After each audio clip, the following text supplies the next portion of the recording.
Salam, hər vaxtınız xeyir əziz abituriyentlər. Bildiyiniz kimi bugün 28 sentyabr hədəf kurslarında ilk buraxılış sınaq imtahanı keçirildi. Fərqli siniflər üzrə, yəni həm 9, həm 10, həm də 11-ci sinif üzrə bugün həmin sınağın izahını verəcəyik. İlk öncə onu deyim ki, bu sınaq izahları, yəni fərqli kurslarda keçirilən sınaq izahlarını paylaşacağım YouTube-da mütəmadi olaraq. Kanala abunə olun ki, bu videolarla tez bir şəkildə tanış ola biləsiniz, izahlarla tanış ola biləsiniz. Eləcə də PDF şəklində və listeningində dinləmə mətnini Telegram kanalına yükləyəcəm. Linklər də videonun aşağı hissəsində yerləşdiriləcək. Oradan daxil olub əldə edə bilərsiniz PDF-i. Başlayaq listeningdən. Listeningin sadəcə cavablarını deyəcəm. Yəqin ki, listeningin özünə qulaq asıb materialı göndərəcəm Telegram kanalına. Oradan istədiyiniz hissəyə qulaq asa bilərsiniz. Başlayırıq birinci sualdan, yəni 31-ci sualımızda. Mətnimiz nə haqqındaydı? School cost in Europe, yəni Avropada məktəb qiymətlərindən danışır mətndə. Burada cavabımız A bəndidir. Davam edirik. 32-ci sualda. Deməli, mətnə görə düzgün olanı istəyir bizdən. Families in Europe pay more and more for school. A bəndini deyir mətndə, elə A bəndi düzgündür burada. Yəni Avropada ailələr məktəb üçün həddindən artıq çox pul ödəyirlər. B-də inflation grow faster than cost. Bunların yeri dəyişik verilib. Bizə cost grows faster than inflation deyir mətndə. In Spain, books account for less demirdi, high deyirdi. More deyirdi. Burada more than 70% of the total deyir. Sonra new edition makes the situation easier demirdi. Burada harder deyirdi. Y bəndində də German family face very low, yox high prices deyirdi. Burada da səhvlər var. Cavabımız A bəndə olur. Davam edirik. 33-cü sualda. Are the biggest part of the increase in the UK deyir. Burada meals and snacks are the biggest part of the increase. Yəni artımın ən böyük səbəblərindən biri yeməklər və qəlyanalılar deyək. Snacklər yəni ən böyük hissələrindən biridir United Kingdom'da. Burada cavabımız C bəndə olur. 33-də. 34-də baxaq. How much do French families spend yearly deyir. Fransız ailələr illik nə qədər xərcləyirlər? 211 euros deyirdi. Yəni 211 euro.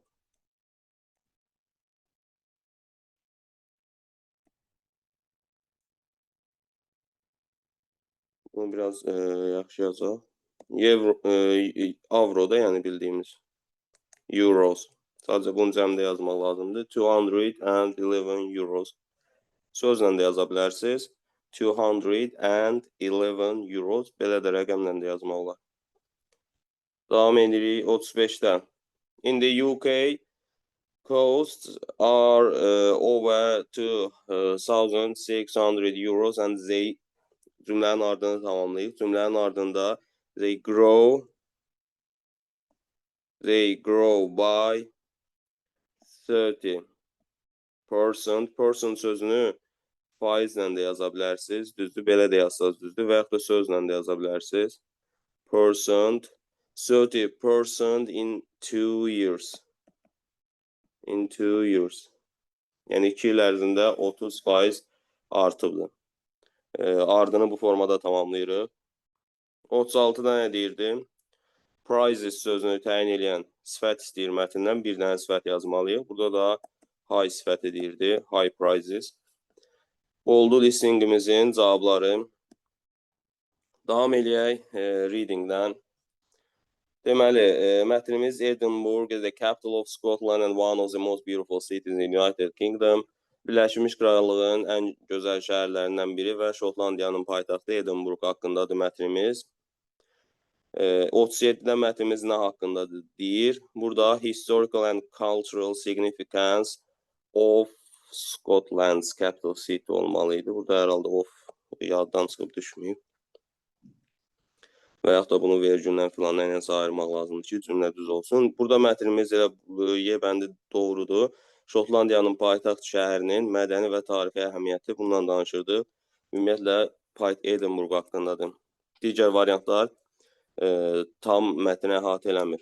Məsələn, A bəndində rural areas in Scotland, yəni Şotlandiyaya yaxın şəhər əraziləri, marvelous capital city in USA deyir. ABŞ-da, bura diqqət edin. UK olsaydı bunu düz götürmək olardı. Möhtəşəm, yəni gözəl, ABŞ-da gözəl bir paytaxt şəhəri. UK olsaydı amma düz olardı. Comparing Edinburgh with other UK cities, yəni Edinburgh'un digər Birləşmiş Krallıq şəhərləri ilə müqayisəsi deyir. Amma biz burada müqayisə aparmamışıq. Sadəcə onun tarixi və mədəni əhəmiyyətlərindən danışmışıq. Nələr var, yəni Edinburgh'da ondan danışmışıq. Industrial growth in Edinburgh deyir. Edinburgh'da sənaye inkişafı. Bu da deyil. Cavabımız elə daha doğru Y olar. 38-ə baxaq. Edinburgh does not have any festival. Bu səhv idi. Baxaq, burada deyir ki, Edinburgh'da heç bir festival yoxdur, amma Edinburgh elə festivallar şəhəri adlandırılır. Çünki orada çoxlu festivallar keçirilir. Ona görə biri səhv götürəcəyik. As it holds a lot of international arts festival, it's often called Festival City. Bu düzdür. Deyir ki, o beynəlxalq festivallara ev sahibliyi elədiyinə görə çoxlu beynəlxalq festivallara, ona həm də festivallar şəhəri deyilir. Bu düzdür, mətndə deyir burada. Baxın, Newtown, White City, burada demir, buradan deyək. Edinburgh is also known as a festival city because it hosts many international events, including the famous Edinburgh Festival Fringe. Yəni, beynəlxalq festivallara, tədbirlərə ev sahibi elədiyinə görə ona festivallar şəhəri deyilir. Both part of the city are famous for its historical buildings and magnificent gardens deyir. Burada biraz yaxşı düşməyibdir. Deyir ki, şəhərin hər iki hissəsi tarixi binaları ilə və möhtəşəm bağçaları ilə, bağları ilə məşhurdur. Burada diqqət edin. Burada deyir ki, şəhərin iki hissəsi var. The city is divided into two main parts. Şəhər iki əsas hissəyə bölünür. The old city town and the new town.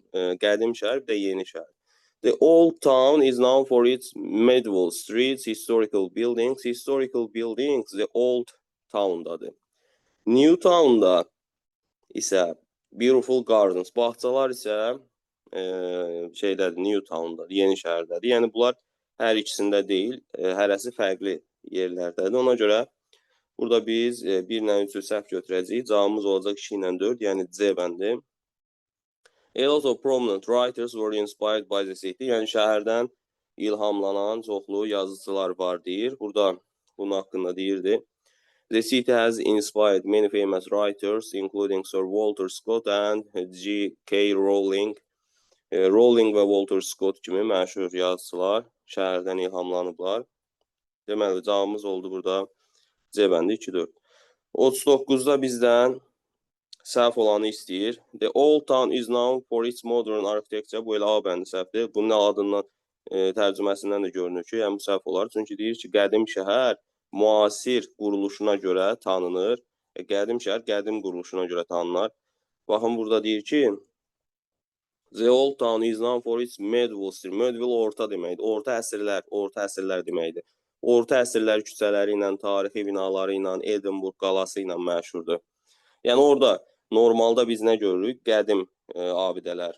Ona görə A bəndi, elə A bəndinə baxsaq, səhv olduğunu görəcəyik. 40-da nə deyirdi? The city deyəndə Edinburghu nəzərdə tutur. İndi mən Edinburgha aid olan düzgün faktları götürməliyəm. The city is mainly an industrial center with no cultural event. Bu təbii ki, səhv olacaq. Heç bir mədəni hadisə, tədbir olmadan sadəcə sənaye şəhəri də əsasən deyir. Amma biz dedik ki, Edinburgh çoxlu festivallara, tədbirlərə ev sahibliyi eləyir. Yəni, mədəni tədbirlərin ev sahibidir. Scottish culture and history. Burada baxın, in conclusion, Edinburgh is a city where history, culture and modern life blend together beautifully. Yəni, Edinburgh tarixin, mədəniyyətin, müasir həyatın birləşdiyi bir şəhərdir. O zaman no cultural event desəm, səhvdir. Burada onsuz da tədbirləri göstərir də bizə hansı tədbirlər var idi. Baxın, burada festivallar deyirdi. Bunlar elə mədəni tədbirlərdir. Sonra burada diqqət edin. 3-cü abzasda traditional and celebrations, Hagmon is a Scottish New Year və s. kimi tədbirlər və bayramlar da keçirilir. Ona görə bu no sözünə görə biz burada biri çıxacağıq. Host large summer performances, yəni yay tədbirlərinə ev sahibliyi, böyük yay tədbirlərinə ev sahibliyi eləyir deyir. Baxaq görək bunun haqqında mətndə nəsə demişdimi? Yay tədbirləri. Baxın bu hissədə verilibdir. People from all over the world come to enjoy theater, music, comedy and dance performance during the summer. Yəni yay boyunca keçirilən həmin rəqs tədbirlərinə, nümayişlərinə ev sahibliyi eləyir. Ona görə ikini düz götürərik. Streets are energetic during the festivals. Festivallar boyunca küçələr çox energetik olur, yəni canlı olur. Baxın, burada deyir ki, the city streets are lively and full of energy during these events. Yəni, bu tədbirlər boyunca küçələr çox canlı olur, deyir. Yəni, biz burada 2-ni 3-ü düz götürərik. Is famous only. Only sözü genəldə görürsünüzsə, bu əsasən cümləni səhv edir. Yalnız çimərlikləri ilə məşhur deyildi. Ümumiyyətlə, çimərlik söz heç mətndə yoxdur. Festivalları ilə, nə bilim, bayramları ilə və s. məşhur idi həm də. 2-3 nədir? A bəndi. 40-da. Davam edək.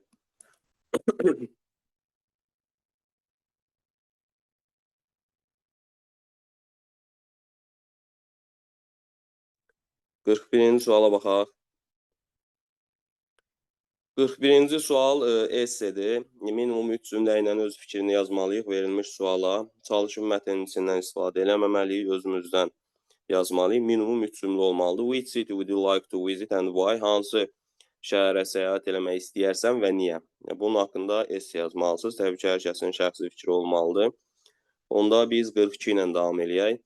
Cümlə verilibdir. Biz bu cümlənin ardını 2 söz dəyişməklə tamamlamalıyıq. Ən az 2 söz dəyişməliyik. The new town which was built in the 18th century is. Bu hissə verilibdir. Biz bunun ardını tamamlayacağıq. The new town built in the 18th century is. Bax, bu hissə təsəvvür edin, verilibdir. Ardını tamamlayırıq, bax, bu gardens sözünə qədər. Məsələn, burada famous sözü var. Bunu popular ilə, well known ilə verə bilərsiniz. Sonra elegant, zərif, incə deməkdir. Bunu verə bilərsiniz. Graceful-la, məsələn. Graceful.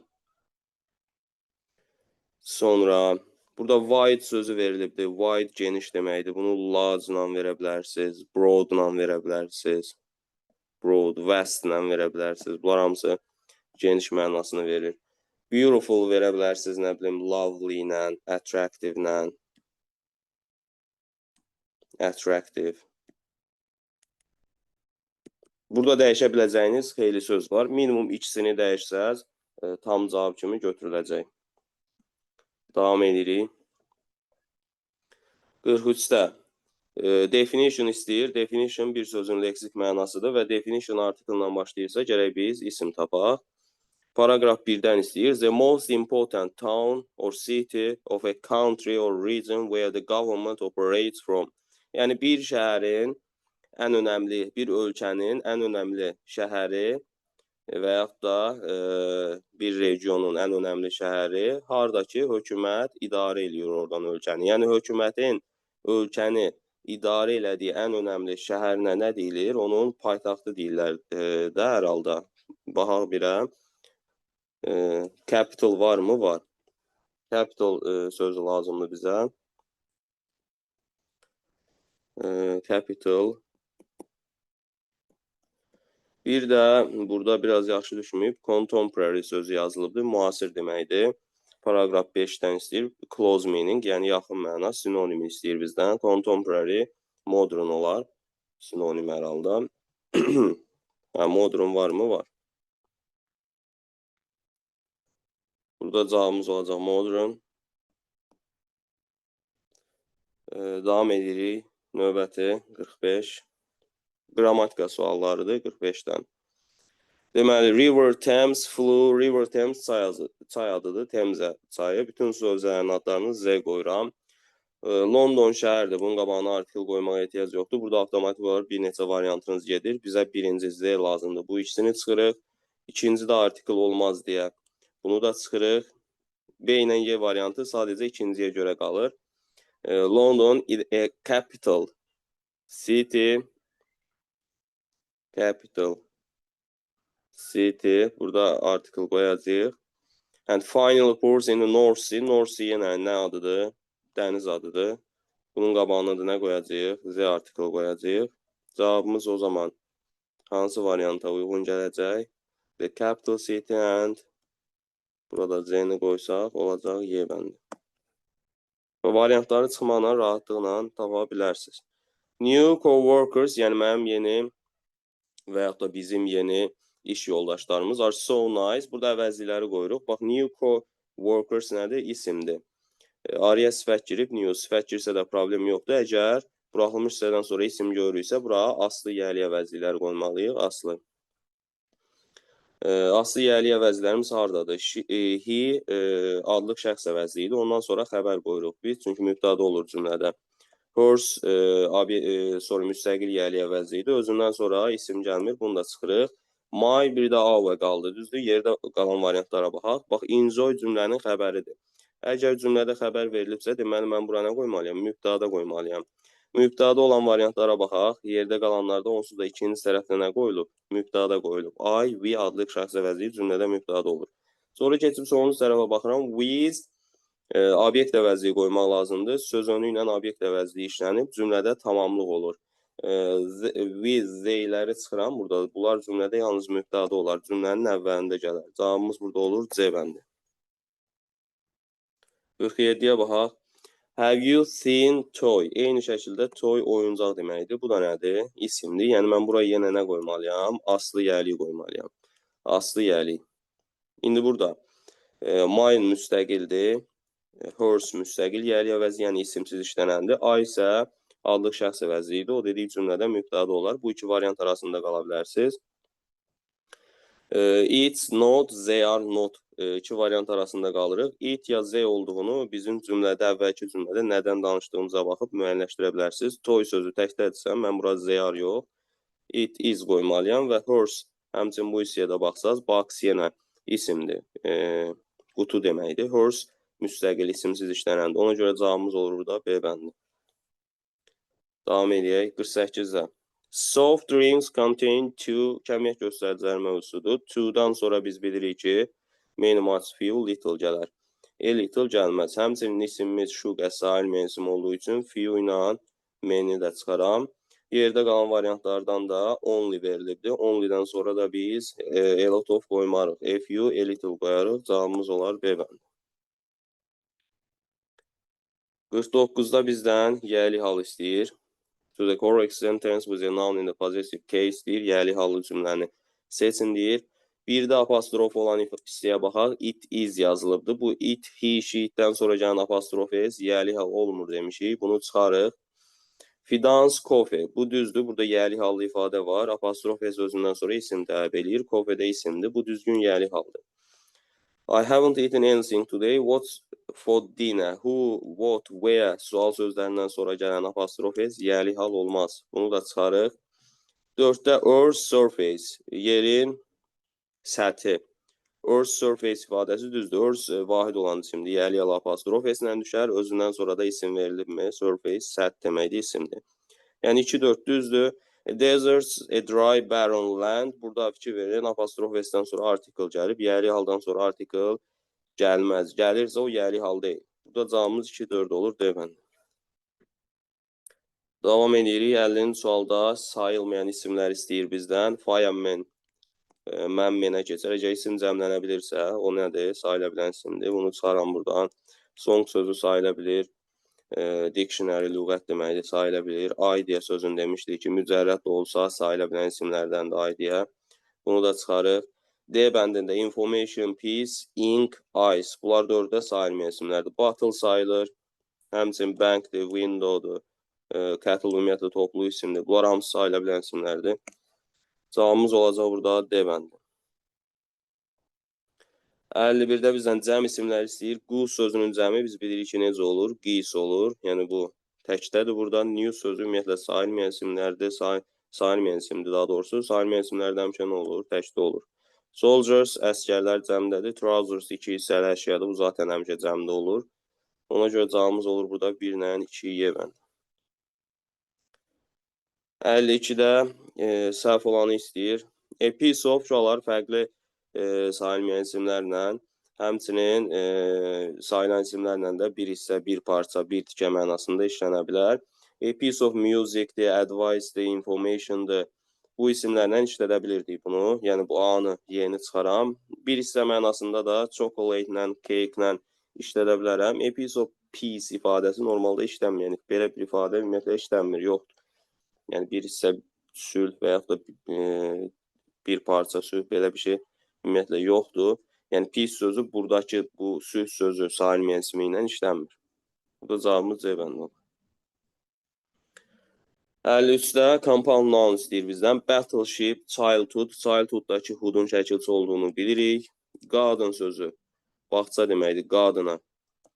Bağban burada da şəkilçi var. Danger sözü ümumiyyətlə sadə isimdir. Bunu da çıxarıq. Amusement-dakı ment şəkilçidir. Yəni bu nədir? Düzəltmədir. Əslində burada Y bəndində də problem var. Painstaking sözü mürəkkəbdir, amma mürəkkəb sifətdir. Onun isim kimi işlənmə çox nadir hallarda və yalnız danışıq dilində isim kimi işlənə bilər. Painstaking sözü və compound noun kimi də götürülməməlidir. Əslində o isim olarsa, isim kimi işlənərsə, cavabımız burada Y bəndi uyğundur, amma dediyim kimi bu painstaking sözündə biraz problem var. 54-də baxaq. Boş apostrof deyə bir şey yoxdur. Yəni, boş apostrof deyə bir şey olmur. Apostrofun sağında və yaxud da solunda sən S görməlisən ki, yəli hal olsun. Genitive case də bu arada yəli hal deməkdir. Possessive və yaxud da genitive case. B bəndində woman sözü kökdən dəyişib cəmlənən isimdir. Kökdən dəyişib cəmlənən isimlər yəli hal həmişə apostrofla düşür, apostrof S-lə düşür. C bəndində at the Smith party. Bu düzdür, soyadların qabağına Z artiklı qoyuruqsa, bu nə deməkdir? O ailə bildirir. Ailə bildirəndə də yəli hala cəmdə, yəni S apostrofla düşür. Özündən sonra da isim veriblər. Bu yəli hal olacaq. D bəndində FU-dan sonra cəm isim gəlir. S apostrof olmalıdır. Today, tomorrow, tonight, yesterday sözləri yəli hala həmişə apostrof S-lə düşərlər. 55-ə baxaq. Don't worry, it's harmless. Harmless zərərsiz deməkdir. Burada uşaqlar cümlədə mübtəda xəbər yoxdur. Biz bilirik ki, it apostrof S bərabərdir it is-ə. Burada it mübtədadır, is xəbərdir. Özündən sonra artikeldə qoymaq olur, boş sifətdə qoymaq olur. Cümlənin əvvəlində bu. Cümlənin əvvəlində it apostrof S olur. Yəni burada cavabımız B, D arasında qalırıq. Keçirik ikinci tərəfə. Əgər burada xəbər verilibsə, uses xəbərdir. Bizə boş mübtəda qalır. Mübtədanı qoymaq qalır. Boş mübtədada it olar. It is artıq mübtəda deyil. Çünki is orada xəbər olur da. Bizim xəbərimiz var artıq. Ona görə boş it götürərəm. Strength isə güc, qüvvə deməkdir, isimdir. Bu it bitişi yazılan itdən sonra həmişə isim gəlməlidir. Cavabımız olur D bəndi burada.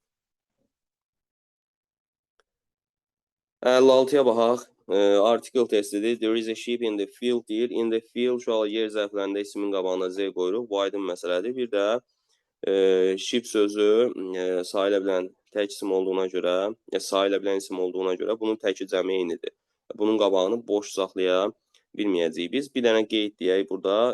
Cəm formada olsa düzdür, boş qala bilər. Sadəcə zeri zera ilə olan ifadələrdə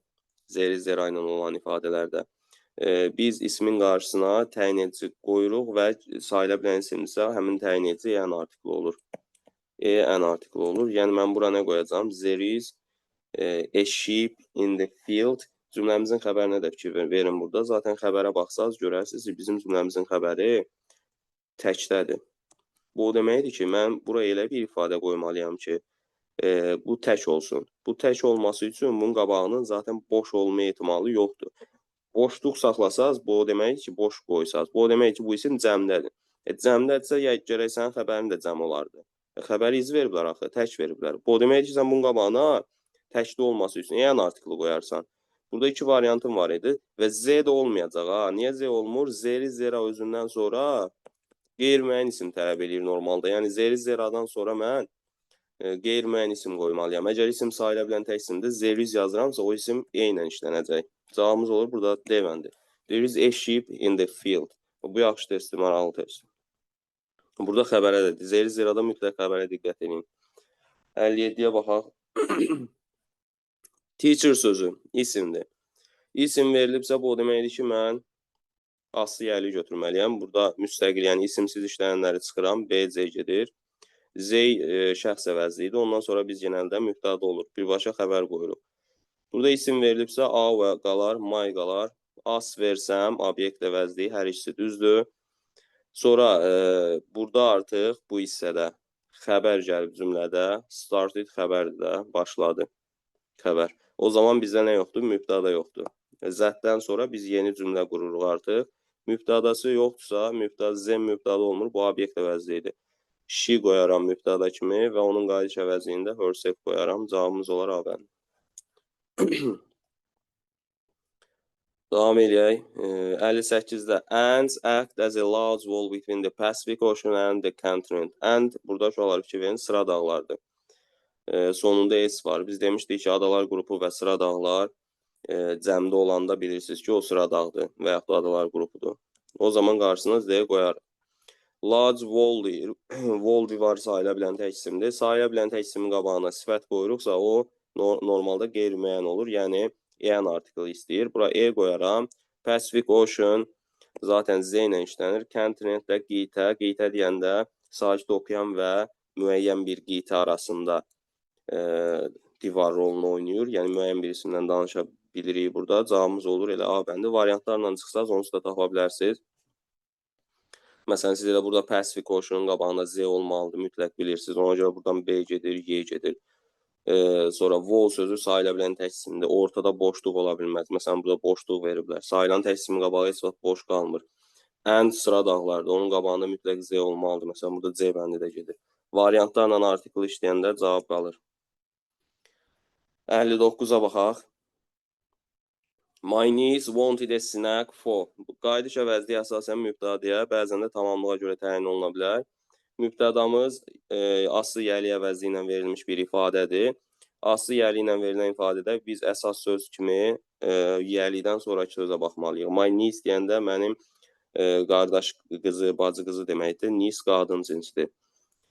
Qadın cinsi olduğuna görə burada niece sözünə təyin edib qayıdış əvəzliyi qoyuramsa herself qoymalıyam. My niece wanted a snack for herself. Cavabımız olur C bəndi. For herself. 60-da. 60-da bu Y bəndi düşməyib. Elə səhv etmirəmsə burada cavabımız da Y bəndi olur. Gəlin variantlara baxaq. Method sözü isimdir. Deməli, boş apostrof burada boş teacher, boş apostrof yazılıbdır. Boş apostrof deyə bir şey yoxdur. Bunu bərbaşdan çıxıram. İşarə əvəzliklərinə xüsusilə fikir verirsiniz. Bu 5 hərflə yazılanlar these, bir də those. Bunlardan sonra cəm isim gəlir. O zaman this zətdən sonra da tək isim gəlir. Tək. O zaman A bəndində this yazıramsa burada teacher S apostrof olmalıydı. A-nı çıxıram. This yazıramsa tək isim olmalıdır. Burada fikir verin, teacher yazılıb, sonra bir dənə S apostrof yazılıb, sonra bir dənə də S qoyulub.